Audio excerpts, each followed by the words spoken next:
Hello विद्यार्थियों, कैसे हो? आपकी तैयारी ठीक ठाक चल रही होगी। मैं उम्मीद करता हूं कि इस कोरोना काल के अंदर क्लासें नहीं लग रही है, स्कूलें बंद है, ऐसी स्थिति में मैं लगातार आपके लिए इस वैदिक गणित से संबंधित जो समस्याएं हैं या गणित में किसी भी प्रकार की समस्या है उसके लिए मैं आपको कोशिश कर रहा हूं आपके लिए कि आपको वीडियो बना करके आपको इस अपने चैनल के माध्यम से मैं आपको उपलब्ध करवाने की कोशिश करता हूं।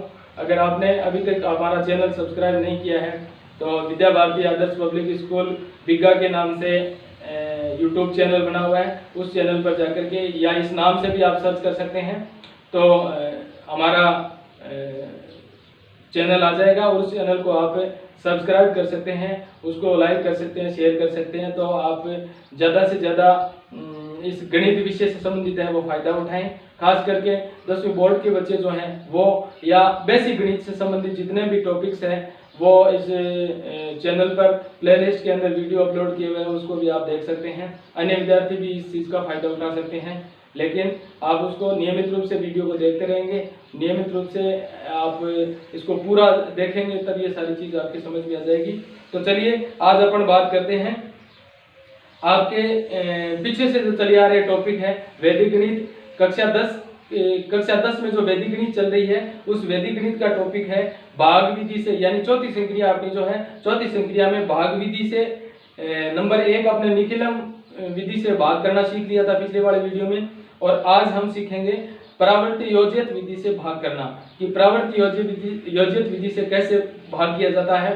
तो कक्षा 10 के विद्यार्थियों के लिए स्पेशल ये क्लास मैंने तैयार करी है, आप अच्छे से इनको देखेंगे और फायदा उठाएंगे। उम्मीद करता हूँ कि बोर्ड की परीक्षा के अंदर कम से कम इतने अंक जो मैं आपको बता रहा हूँ वो आप अपने मार्कशीट के अंदर जोड़ने का प्रयास करेंगे, ऐसी मेरी आशा और उम्मीद है। इसी उम्मीद के साथ मैं आपके लिए मेहनत कर करके ये वीडियो तैयार करके आपको उपलब्ध करवाने की कोशिश करता हूं। तो आइए आज हम योजित परावर्ती विधि से भाग सीखते हैं, और वो भाग आपकी पुस्तक के सवाल ही मैंने लिए हैं, उसी सवाल को मैं आपके सामने हल कर करके बताऊंगा। आप अच्छे से समझिए योजित परावर्ती विधि से भाग करना।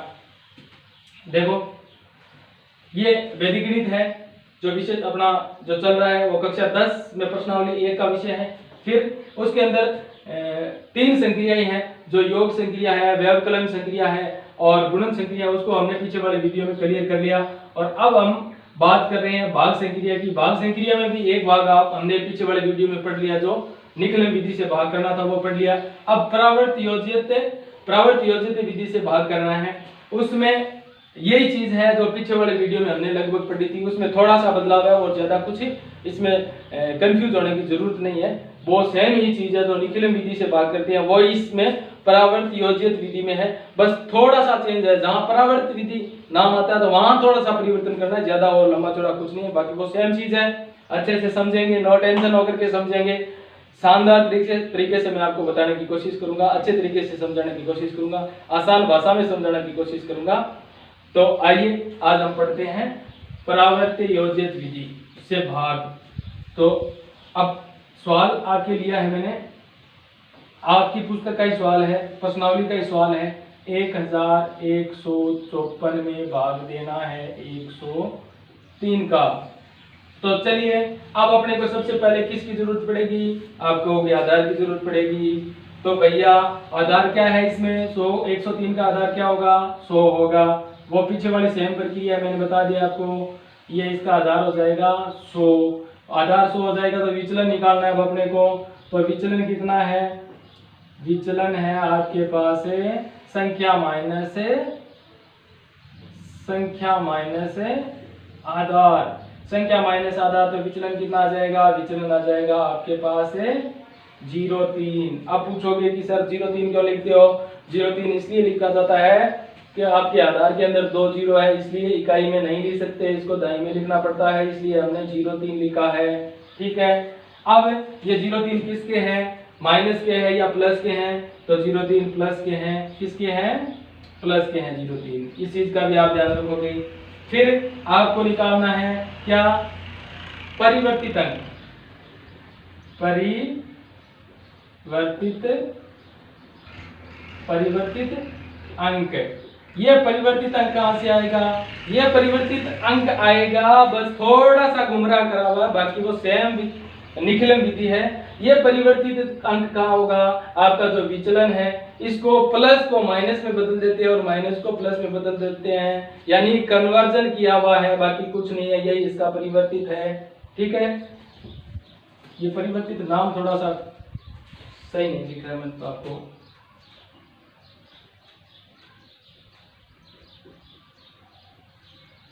परिवर्तित अंक। तो ये प्लस का है तो किसका हो जाएगा? जब परिवर्तित करेंगे तो किसका हो जाएगा? ये माइनस का हो जाएगा। तो यहाँ अपन लिख देंगे, देखो 0,3। अब 0,3 को अपन बाहर लगा करके लिख सकते हैं, और बाहर नहीं लगाते हैं तो इस तरह से लिख सकते हैं, लेकिन साधारण सब संख्या लिखते हैं तो इस तरह से लिखेंगे, और जब सवाल के अंदर लिखेंगे तब अपन इसके ऊपर बाहर लगा करके लिखेंगे। तो बाहर का मतलब ही माइनस होता है। ये छोटी छोटी बातें हैं जो आप अच्छे से सुनेंगे तब ये चीज समझ में आएगी। चलिए अब अपन सवाल को हल करने की और चलते हैं। तो यहाँ देखो, हल करते हैं अपन सवाल को। तो इसमें कितने खंड बनाने हैं? वही पीछे वाली विधि है, 3 खंडों में होगा ये। जो खंड 1 हो गया, खंड 2 हो गया और तीसरा ये हो गया। अब आपको भाजक का लिखना है, भाजक लिखना, ये जो भाजक है इसको याद लिखना है 103, सीधी सी बात है। भाजक 103 लिख दिया। फिर बोलोगे कि सर भाज्य का लिखना है। भाज्य आपके उस आधार की जो 0 है उस 0 के आधार पर लिखना होता है कि आधार के अंदर कितने 0 है। तो भाज्य की लास्ट वाली जो संख्या होती है उतनी ही संख्या आपको तीसरे खंड के अंदर लिखनी होती है। मेरी बात को गौर से सुनेंगे। भाज्य को कहां लिखेंगे? भाज्य का जो अंतिम अंक होता है, भाज्य का अंतिम अंक होता है, वो आधार में जितने 0 है उस 0 के अनुसार ही लिखे जाते हैं। अगर मान लीजिए आधार में 2 0 है तो आपके भाज्य के जो अंतिम अंक है वो कितने हैं? वो लास्ट वाले तीसरे खंड में लिखे जाएंगे। जैसे आधार के अंदर कितने 0 है? आधार के अंदर आपके 2 0 है, तो भाज्य के लास्ट वाले 2 अंक है वो आपके लास्ट के कॉलम में लिखे जाएंगे, यानी तीसरे कॉलम में लिखे जाएंगे। तो 5 और 4 ये इसके अंदर आ जाएंगे। अब पीछे बचे 1 1 यानी 11, इस 11 को अपन यहाँ लिख देंगे। तो ये भाज्य पूरा एडजस्ट हो गया, भाज्य पहले से लिखा हुआ है।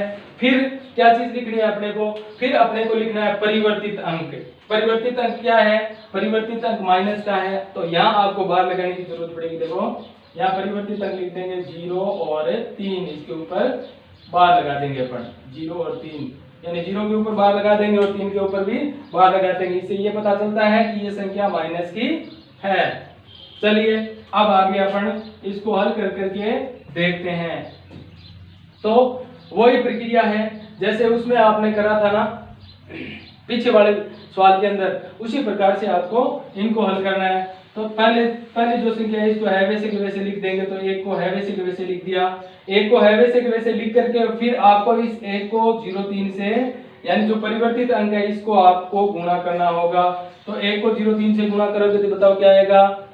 0,3 ही आएगा, माइनस का 0,3 आएगा। तो ये 0 तो यहाँ लिख देंगे माइनस का, और 3 है वो इसके आगे लिख देंगे, और यहाँ कोई संख्या नहीं है तो यहाँ पर डैश कर देंगे।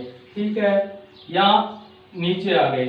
फिर इसमें से देखो 1 में से 0 माइनस 0 घटाएंगे तो क्या बचेगा? 1 ही आ जाएगा। अब फिर से अपने को इस 1 से गुणा, पहले तो इस 1 से गुणा करा था, पहले तो इस 1 से गुणा करा, इस 1 से गुणा करा। अब दूसरी प्रक्रिया में इस वाले 1 से आपको गुणा करना है। ये नहीं है कि एक बार करके छोड़ दिया, इस वाले 1 से भी गुणा करना है। तो देखो अब चलते हैं अपन, ये गुणा वाली प्रक्रिया हो गई आपके बताने के लिए मैंने करा है। तो ये हो गया। आप देखो इससे तो फिर से वही आएगा भाई, आपको 1 से गुणा कर लिया और दूसरे वाले 1 से करोगे तो वही आएगा, 0,3 ही आएगा। तो फिर से अपने पास आ गए 0 और 3, यहाँ तो जगह नहीं है, यहाँ लिख दिया अपने 0,3 और ऊपर बाहर लगा दिया। ठीक है, अब अपने इस संख्याओं को जोड़ लेते हैं। देखो जोड़ते हैं या घटाते हैं, क्या होता है वो यहाँ इसके ऊपर बार लगा हुआ है, इसका मतलब माइनस की है, माइनस किया तो ऊपर वाली संख्या से घटेगी ये। तो 4 में से यहाँ आपके 3 घट जाएंगे तो कितने बच जाएंगे? 1, और 5 में से आपके 3 घट जाएंगे तो क्या बचेंगे? 2 बच जाएंगे। तो ये तो आगे 21 और ये आगे आपके 11। तो ये तो हो गया आपके भागफल। कितने हैं?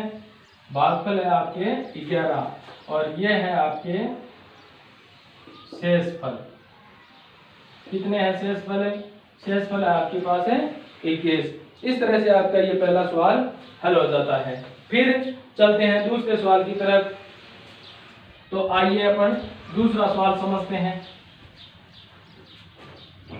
दूसरे सवाल को समझेंगे तो ये देखो, सिर्फ संख्या मिटा रहा हूं मैं। दूसरा सवाल क्या है? दूसरा सवाल है 1358 में 113 का भाग। 1358 में 113 का भाग देना है। तो वही प्रक्रिया है। आधार इसमें क्या होगा? आधार 100 होगा। विचलन क्या होगा? विचलन होगा आपके 113 माइनस 100, तो कितने आ जाएंगे? 13 आ जाएंगे। किसके आ जाएंगे? प्लस के 13 है। अब इसको परिवर्तित करेंगे। यही तो परिवर्तित विधि है, इतना ही तो परिवर्तन है, और कुछ है ही तो नहीं। तो ये परिवर्तित विधि है। तो आपको ये जो प्लस का है इसको किसका करना है? माइनस का करना है। तो ये माइनस के 13 हो जाएंगे। ये माइनस के 13 हो जाएंगे। चलिए अब हल की तरफ चलते हैं, यानी सवाल को हल करते हैं। हल करेंगे तो वही खंड बनाने हैं। तो पहला खंड, दूसरा खंड और ये अंतिम तीसरा खंड हो गया।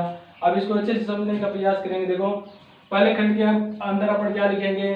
पहले खंड के अंदर लिखेंगे अपन भाजक, यानी 113, और दूसरे खंड के अंदर लिखेंगे भाज्य। भाज्य किस हिसाब से लिखेंगे कि आपका अंतिम अंक लिखना है उसके आधार के, जीरो के आधार पर, यानी जितने जीरो आपके आधार के अंदर है उतने ही अंक आपको संख्या के उतने ही अंतिम अंक, भाज्य के अंतिम अंक उस आधार के जीरो के आधार पर लिखने हैं। तो आधार में 0 2 है, तो आपके अंतिम अंक तीसरे खंड के अंदर आ जाएंगे। कितने आ जाएंगे? 58 आ जाएंगे तीसरे खंड के अंदर। अच्छे से ध्यान देना, 58 आ जाएंगे। अब बचा क्या? या बचा 13, तो इस 13 को अपन यहाँ लिख देंगे। हो गई। अब बात करते हैं अपन इस परिवर्तित अंक की। ये परिवर्तित अंक इस 113 के नीचे लिखा जाएगा। तो परिवर्तित अंक 1 और 3 यानी 13 है। इसके ऊपर बार लगा देंगे। इसका मतलब ये होता है कि ये माइनस का है। चलो अब आगे चलते हैं। आगे अपन वही प्रक्रिया है सेम जो पीछे वाले सवाल में अपने करी थी। ज्यादा इसमें घबराने की जरूरत नहीं है। पीछे वाली विधि जो आपने निखिलम विधि की थी वो सेम विधि है, थोड़ा सा परिवर्तन है और कुछ नहीं। देखो, अब इसको वैसे के वैसे उतार देंगे तो 1 का 1 उतर गया। अब इस 1 को 13 से गुणा कर देंगे, -13 से गुणा करेंगे तो क्या आ जाएगा आपके पास है? आपके पास आ जाएगा 13। तो 1 ये बार वाला हो जाएगा और 3 लिख देंगे यहाँ। तो अब नीचे है वैसे के वैसे उतार देंगे। यहाँ कोई संख्या नहीं है, यहाँ डैश कर देंगे। तो 3 में से माइनस का 1 गया तो क्या बचा? 2 बचा। अब फिर से आपको 2 को 13 से गुणा करना है, वही प्रक्रिया है। 2 को 13 से गुणा करेंगे तो क्या आएगा आपके पास? 13 दूने 26। ये 26 किसके आते हैं? माइनस के 26 आते हैं।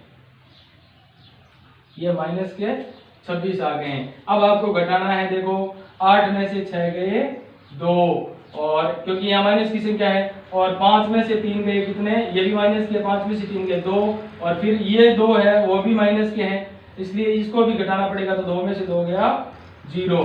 तो आपका भागफल क्या आ गया? भागफल आ गया 12, और ये शेषफल है आपके 0,2। ठीक है। तो इस तरह से ये दूसरा सवाल है वो आपके कंप्लीट हो गया। फिर बात करते हैं अपन तीसरे सवाल की। इसी विधि से तीसरा सवाल करेंगे। देखो,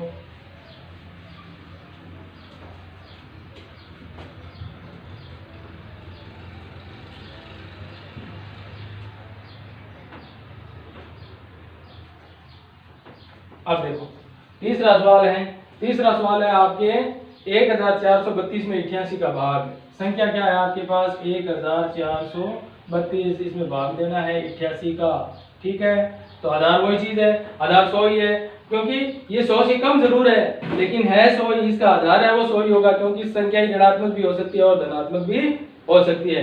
तो आधार के इर्द गिर्द जो संख्या होती है धनात्मक भी हो सकती है और ऋणात्मक भी हो सकती है। तो इसमें संख्या ऋणात्मक है, इसलिए 88 है। आधार आपका क्या है? 100। आधार 100 है। तो देखो, सबसे पहले आपको विचलन निकालना है। तो विचलन किसे निकालेंगे? संख्या माइनस से आधार। तो यहाँ आधार बड़े हैं, इसमें से संख्या को घटा लेंगे तो क्या आ जाएगा आपके पास? 12 आ जाएंगे। किसके आ जाएंगे? 12। ये माइनस के 12 है, ऋणात्मक है ना, तो ये माइनस के 12 है। अब विचलन यानी विचलन के बाद अपने परिवर्तित अंक निकालेंगे। परिवर्तित अंक क्या हो जाएगा? परिवर्तित अंक हो जाएगा यहाँ माइनस का, तो यहाँ किसके हो जाएंगे? ये प्लस के हो जाएंगे। चलो अब सवाल को हल करने की ओर चलते हैं। वही प्रक्रिया है, इसको खंड बना लो, इस खंडों में आप विभक्त कर दो और देखना है कि इस 88 को जो भाजक है इसको कहाँ लिखना है, इसको तो यहाँ लिखना है ही। और फिर भाज्य है, भाज्य के अंतिम 2 अंक है वो आधार के 0 के आधार पर लिखे जाते हैं। अंतिम 2 अंक तीसरे खंड में यानी 32 को अपन तीसरे खंड के अंदर लिख देंगे। पीछे क्या बचा अपने पास? 14। इस 14 को अपन यहाँ लिखेंगे। फिर अपने को लिखना है परिवर्तित अंक। ये परिवर्तित अंक किसका है? प्लस का है, तो प्लस का परिवर्तित अंक 12 है। तो यहाँ आपको बार लगाने की जरूरत नहीं है, क्योंकि प्लस की संख्या को बार लगाने की आवश्यकता नहीं होती, उसका मतलब ही प्लस होता है। ठीक है, चलिए अब बात करते हैं अपन सवाल को हल करने की ओर। हल करने की ओर बात करेंगे तो वो पीछे वाली सेम प्रक्रिया है, इसको अपन वापस वैसा का वैसा लिख देंगे और फिर आगे चलेंगे तो 1 को 12 से गुणा करेंगे तो क्या आ जाएगा आपके पास?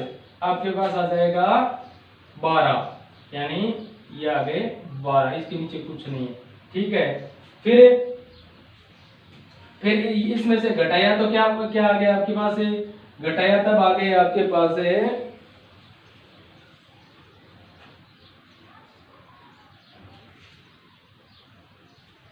इसमें घटाया नहीं, क्योंकि बाहर तो है ही नहीं, इसमें बाहर नहीं तो घटेगा नहीं, तो जुड़ेगा तो यहाँ क्या आ जाएगा आपके पास? 5।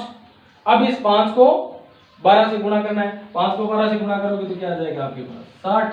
ठीक है, अब इसको जोड़ो, क्योंकि यहाँ घटाने वाली प्रक्रिया नहीं है, इसलिए ये सवाल थोड़ा सा अलग तरीके का है, यानी अलग अलग टाइप के सवाल लिए ताकि आपको किसी प्रकार की समस्या ना हो। तो ये घटाने वाली प्रक्रिया इसमें नहीं है, क्योंकि माइनस के है नहीं संख्या, इसलिए इसको नहीं घटाएंगे। तो 2 के 2 आ जाएंगे और 3 और 2 5 और 6 11, कितने हो गए? 112 हो गए।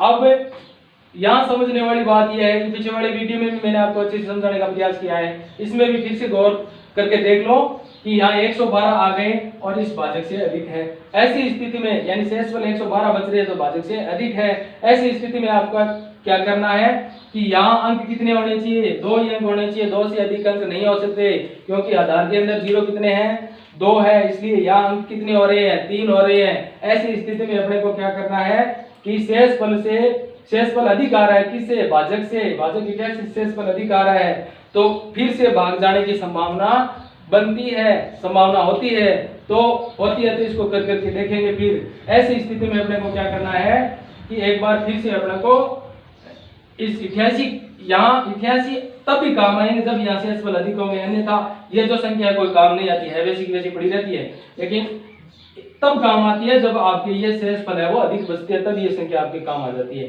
तो देखो अब एक संख्या यहाँ ट्रांसफर कर लेते हैं, तो यहाँ अपने पास हो जाएगा 1 जुड़ जाएगा इसके साथ, तो यहाँ हो जाएंगे आपके पास कितने हो जाएंगे? ये हो जाएंगे 1 और 6 16 हो गए। ठीक है, फिर क्योंकि इसमें से एक संख्या अपने को लेनी है, ये कम हो गया। फिर अपने देखो ये 88 यहाँ उतार लिए, 88 उतार लिए, तो पीछे क्या बचा आपके पास है? 88 में से घटा दिए तो 12 और 12 कितने बच गए? 24 बच गए। 24 बच गए, तो अब इससे क्या है? भाजक से शेषफल कम है, भाजक से शेषफल कम है, तो ये आपके क्या आ गया? भागफल क्या आ गया? भागफल तो 16 है ही, भागफल तो आपके 16 है ही, और शेषफल क्या आ गए? 88 आ गए, तो ये आ गए आपके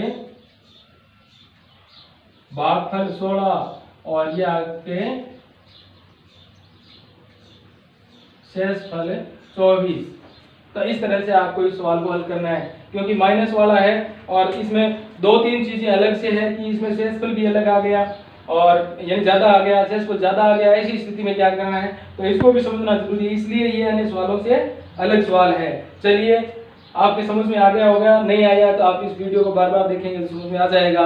गौर करके हर एक बारीक बात को गौर से सुनेंगे तो आराम से समझ में आ जाएगा, ऐसी कोई समस्या नहीं है। चलिए आप आगे चलते हैं चौथे सवाल की तरफ। चौथा सवाल हल करके मैं बताता हूँ आपको, बहुत ही इजी तरीके से आपको बताने का प्रयास कर रहा हूँ, लेकिन बस यह है कि आपको अच्छे से देखना होता है, तब आपकी ये चीज समझ में आती है। पूरी क्लास जब तक आप अटेंड नहीं कर पाओगे तब तक आपकी ये चीजें समझ में आना मुश्किल है। क्लास अटेंड करोगे तभी अच्छे से कोई चीज समझ में आती है। तो चलिए ये चौथा सवाल है, पीछे वाले सवाल में मैंने क्रम चेंज नहीं किया, आप ध्यान रखना इस चीज का। चौथा सवाल है, चौथा सवाल है देखो, चौथा सवाल क्या है? चौथा सवाल 14,885 में भाग लेना है आपको 123 का। ऐसे सवालों को भी हल करना समझना जरूरी होता है। अब आपके पास आधार क्या है? आधार तो 100 है, क्योंकि पीछे वाले में वो माइनस में संख्या थी, इसमें प्लस में है यानी धनात्मक है, तो दिक्कत तो है ही नहीं, क्योंकि ये तो संख्या बार बार पीछे से अपन बताते आ रहे हैं, समझते आ रहे हैं, इसको हल करते भी आ रहे हैं, तो ज्यादा दिक्कत वाली बात नहीं है। फिर इसमें चलते हैं आधार की तरफ। आधार 100 है, विचलन आपको निकालना है, तो विचलन में क्या है? संख्या बड़ी है 123 माइनस 100 कितने आ जाएंगे? 23 किसके आ रहे हैं? प्लस के आ रहे हैं, तो यहाँ प्लस के है तो परिवर्तित अंक में क्या आ जाएंगे आपके? माइनस के 23। अब बाहर लगाना है, क्या लगाना है वो प्रक्रिया मैंने पहले कई बार बता चुका हूं मैं आपको, तो वो आपको ध्यान में रखनी है। फिर चलते हैं सवाल को हल की ओर लेकर। ये 2 खंड हो गए, इसमें 3 खंड बढ़ जाएंगे आपके। तो आपको भाजक कहाँ लिखना है? ये जो भाजक है 123, इसको आपको यहाँ लिखना है। भाजक को आपने यहाँ लिख दिया। फिर भाज्य लिखेंगे, तो भाज्य में ध्यान ये रखना होता है कि आपके आधार में कितने अंक है, और भाज्य के जो अंतिम अंक है उसको आधार की संख्या में जितने जीरो है उस जीरो के हिसाब से उतनी संख्या आपको लास्ट वाले कोने में खाने में लिखनी होती है। तो आधार में कितने जीरो? 2 है, तो लास्ट वाली संख्या अपन क्या लिखेंगे? देखो 285 को आगे यहाँ लिख देंगे, और बाकी जो संख्या है 148 वो आपके यहाँ आ जाएगी। 148 है, यहाँ लिख देंगे। तो 14,885 आपने पूरे लिख दिए। फिर लिखेंगे परिवर्तित अंक, ये बार वाला, तो परिवर्तित अंक क्या है? 23, इसके ऊपर बार लगा देंगे। फिर आगे चलते हैं, देखो फिर आगे इसको वही प्रक्रिया है सेम, इसको वैसे के वैसे नीचे उतार देंगे। अब 1 को 23 से गुणा करेंगे तो क्या आएगा आपके पास? 23 दूने ये इस संख्या को तो है वैसे के वैसे उतारना, 1 हो गया, ठीक है।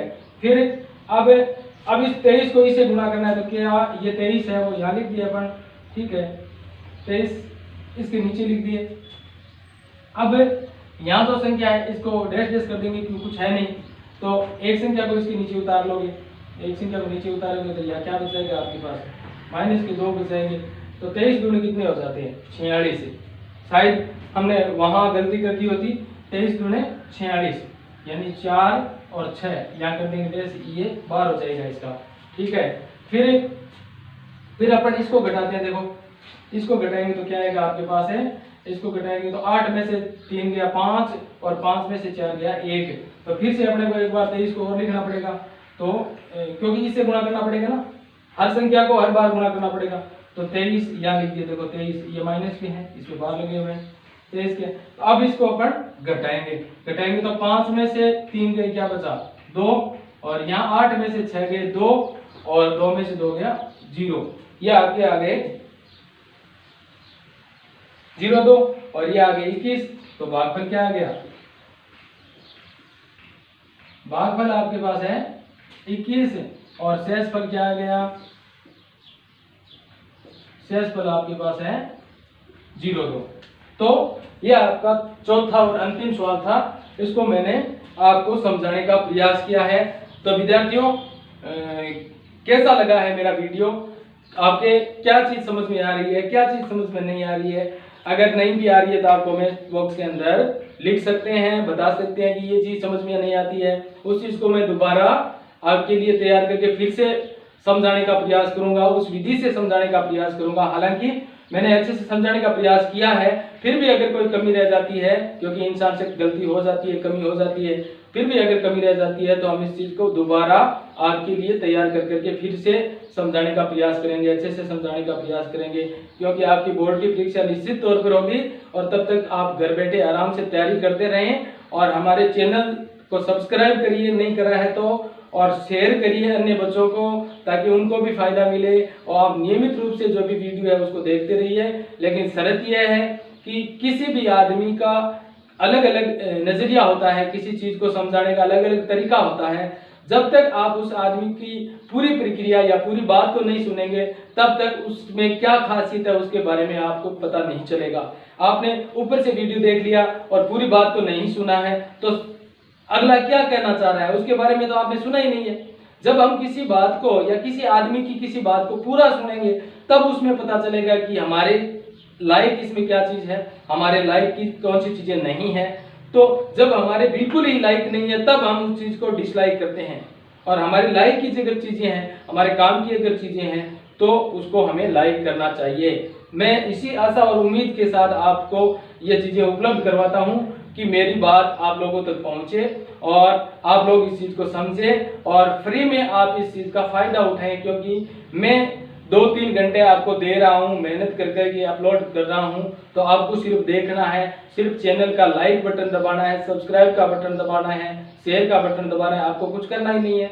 नेट के डाटा तो वैसे ही खर्च होते रहती है, और आप इस काम की चीज़ को देखोगे तो आपको घर बैठे शिक्षा मिल रही है, घर बैठे आपकी समस्याओं का समाधान हो रहा है। अगर कोई दिक्कत है तो मैं तैयार हूँ आपकी समस्या का समाधान करने के लिए। किसी भी सवाल में अंदर अगर दिक्कत है तो नेक्स्ट वीडियो में मैं आपको बताने का प्रयास करूंगा, या कमेंट बॉक्स के अंदर ही मैं आपको बताने का प्रयास करूंगा, जवाब देने का प्रयास करूंगा। ऐसी आशा और उम्मीद के साथ आपको अगर मेरा वीडियो पसंद आता है और मेरी बात अगर कही हुई आपकी समझ में आती है, मेरे सवाल समझ में आते हैं, तो आप हमारे चैनल को विद्या भारती आदर्श पब्लिक स्कूल बीका को सब्सक्राइब करें, अन्य लोगों को भी कहें ताकि अन्य विद्यार्थियों को फायदा मिले। इस कोरोना काल के अंदर 10वीं क्लास के खास करके विद्यार्थी है, उसमें सबसे बड़ी दिक्कत है गणित विषय, और गणित विषय को समझाने के लिए मैं आपके लिए ये व्यवस्था कर रहा हूँ। इसमें आप मेरा सहयोग कीजिए, मैं आपका लगातार सहयोग करता रहूँगा। ऐसी आशा और उम्मीद के साथ नेक्स्ट टॉपिक को मैं आपको अच्छे से समझाने का और प्रयास करता हूं। तब तक आप इस वीडियो को देखते रहिए और अपनी खुद प्रैक्टिस कर करके देखें ताकि आपको समझ में आ जाए। नहीं समझ में आता है तो मैंने जो बातें बताई है उसको फॉलो करिए, और मैं आपको बताने के लिए तैयार हूँ, हर समय बताने के लिए तैयार हूँ। धन्यवाद।